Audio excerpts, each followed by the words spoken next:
Nokia just had its fourth-quarter earnings report, and here's what you need to know. Welcome to NOKIA'S Financial. Let's go into the video. 2021 was a year of transformation for Nokia. The Finnish giant that started selling mobile phones in the late 80s has fallen from relevance in 2021. But Pekka Lundmark took over the company in August 2020 and has very big ambitions for this company. In 2021 marks the first year of Pekka as CEO for this company. And how is the new CEO doing? So the fourth quarter of 2021 was really solid, as Pekka stated. In the fourth quarter, Nokia underlying business performed largely as expected, with other operating income being above expectations. There was a growth of network infrastructure about 10%, and there was an offset of growth overall due to the expected decline of mobile networks. There was a strong competitive operating margin of 14.2%, and on the whole year there was a 3% top-line growth. When it comes to profitability, there was a really nice comparable operating margin expansion by 300 basis points, ending up in 12.5%. They ended up the year with 2.4 billion euros of free cash flow and 4.6 billion euros of net cash.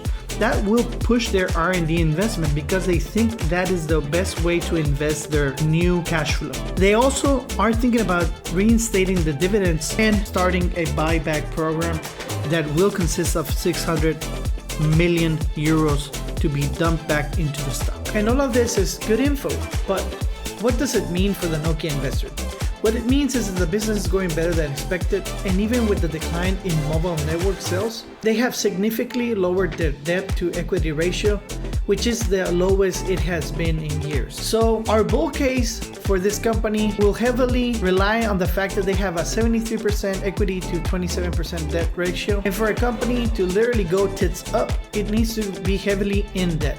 And this is not the case for Nokia. So the company is not in immediate fear of bankruptcy. Then we have the fact that they will start paying up dividends in the near future, and this will attract some investors that like to earn dividends on their stocks. And that itself can drive the price of the stock up.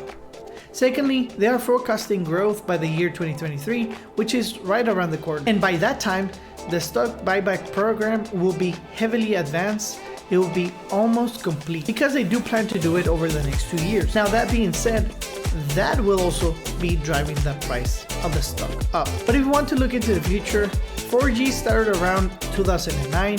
It has been 11 years, and we're barely starting to see the new generation take over. If we take into account that for the next 11 years, 5G technology will be still relevant, we are looking at a solid decade for healthy sales and revenue for the company. Now, taking also into consideration that the other giant, Huawei, is banned in several countries due to the problems China has in relation to the other countries, this can also be advantageous to Nokia because they do not have these problems. So based on this, we think that Nokia is in the brink of really good sustainable growth over the next decade. But not all can be good. So what is the bear case for Nokia? According to Morningstar, pure play software and service vendors could undercut Nokia diversified revenue stream plans during the contract renewal periods. Aggressive pricing undercutting from other vendors such as Huawei and Samsung can really affect the bottom line, thinking that Nokia needs this revenue to keep expanding and growing. So what does this mean for Nokia? It means that as the market becomes more fierce, they may need to undercut their prices to remain competitive.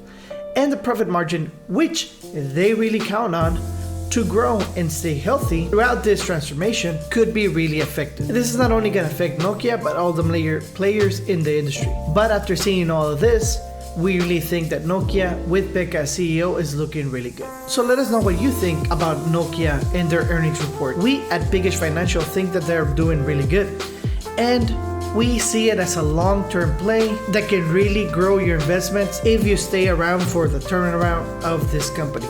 We think that they're really taking all the right steps into turning around the company's future, and we really want to see it stay around for the future. That is all for this video. Let us know what you think. We really appreciate it. Like, subscribe if you like our content, and we'll see you in the next one.